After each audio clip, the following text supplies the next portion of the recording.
master at the helm there. Right, hi everyone, Chris here from Easy Tiger 2's Adventures, and this week it's about downsizing and the thinking that went into buying this boat here. Now, just before I get into that, I want to make a little announcement that Easy Tiger is going to go to the Channel Islands in May, so we're doing a video of that. So it's not that we're no longer doing anything to do with Easy Tiger, we are, but this episode is about my decision to downsize and get a smaller boat. Now, okay, you may be wondering why, if Easy Tiger is such a great boat, am I getting myself a smaller boat and getting out of the Easy Tiger syndicate? Well, the reason is nothing to do with the failings of Easy Tiger. It's a great boat and it sails well and had lots of good fun on it. But the thinking really is to do with several different things. One of these is to do with a topic I mentioned in an earlier video, which was simply not being able to get into many harbours that either dried out or had shallow water in them. Easy Tiger 2, having a 2.1 metre keel, is never really ever going to get into a lot of places, so I wanted to have a boat which I could sail into somewhere that was a little bit shallower. So that was one reason. The second one is more to do with the nature of syndicates. One of the things about being involved in a syndicate is that you owe a degree of responsibility to the other people in the syndicate not to mess up the boat. And I am retired, but the other two guys aren't, so they can only sail it at the weekend, and I could potentially sail it single-handed during the week. Now, the downside of doing that is that I'm always getting to feel anxious about doing something to the boat, breaking it, running it aground, crashing into something in a marina. That would mean that the guys at the weekend couldn't go wherever they wanted to go. So I really wanted to get something that I could single-hand on my own during the week, which I didn't then have to worry about what I was going to do that might mess up my mates.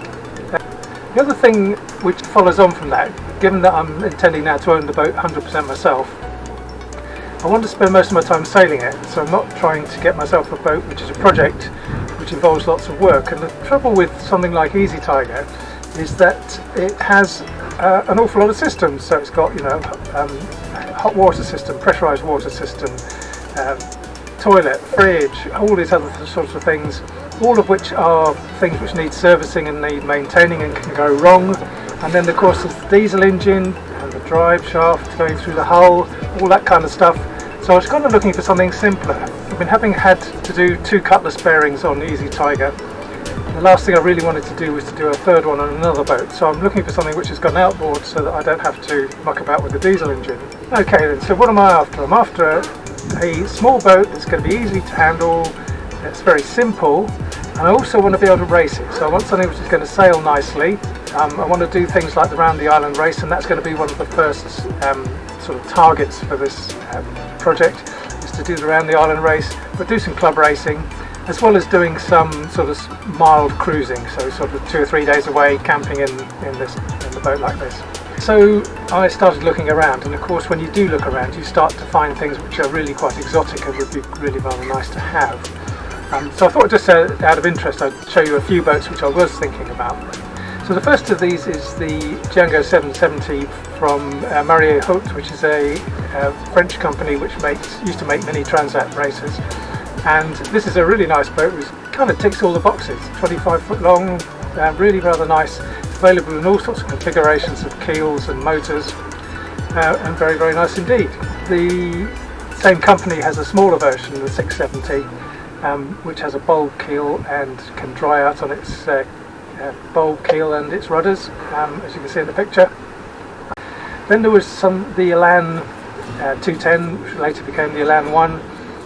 Again, very nice boat, big bulb keel, and an interesting arrangement for the outboard motor, which sits at the bottom of the cockpit floor and drops in through a hole which has a plug in it, and when you want to go sailing you lift the motor out, put the plug in and carry on, which is quite neat. And then finally, in the list of these things, is actually a British-made boat, the Buckley Yacht Design BTC 22, again sort of in the sort of early mini transat style of boat, and lots of options as well. Nice boat. Oh yeah, there's also the Wheel 7.5 before. I don't know whether that's how you pronounce it or not. This is an interesting boat.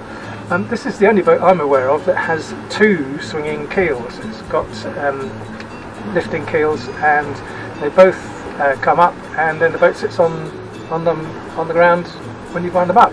Quite a neat little design. So all of those things are great, but the big problem with them is that there are A, rather new, so there aren't very many second-hand ones about, and B, the second-hand ones that are about are nearly always in Europe. They're not for sale in the UK. So those are the ones I had to kind of dream about, but then write off as not really being possible.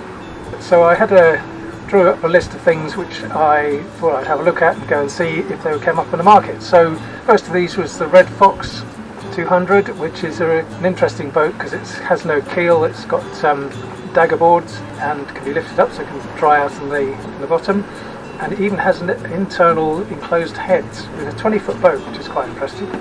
Then there are others out there, which is the ET2 series, Belgian boats, the 21-footers there. They're interesting. They've got a tandem keel, so although the boat would dry out and lean over a little bit, it's very shoal draft, yet nonetheless apparently has good windward performance. Next up is the Jeannot Sun 2000, again lifting keel boat, which pops up quite nicely. Quite a few of these about, a reasonably successful boat. And then Jeannot's sister company, Veneto, had their 21-foot boat. All of these boats, the 210, the 211, 21.7 and the 20, are all on the same Phenoconch hull. They are essentially the same boat.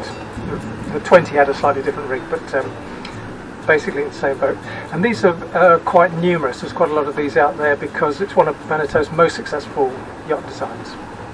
So those were the kinds of things I was looking at, and I wanted to get a boat reasonably quickly, so I looked around and ended up with a Veneto First 211.